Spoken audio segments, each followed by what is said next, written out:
Torbay has become the first place in the country to put a value on the thousands of trees it has.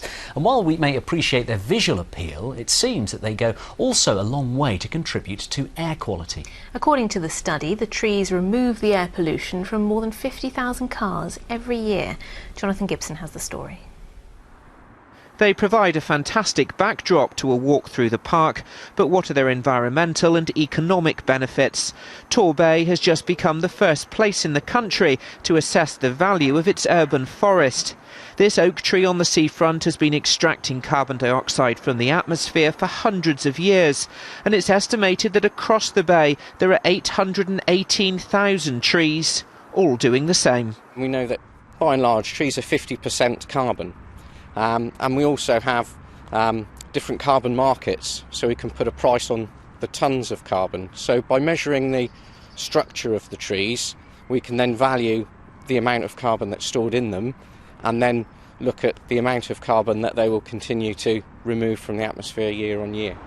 In Torbay, that's approximately 50 tonnes of air pollution, or the annual exhaust emissions from 53,000 cars. Neil Coish is part of the council's tree management team.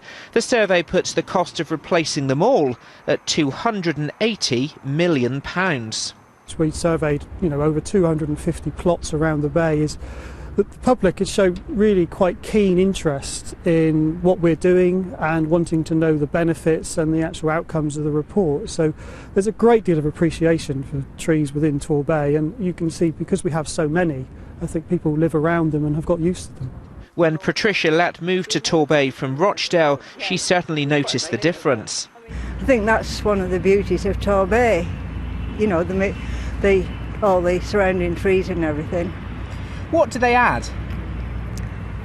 I think it gives a lot of people great pleasure, and especially if you come from industrial towns and you come to see something.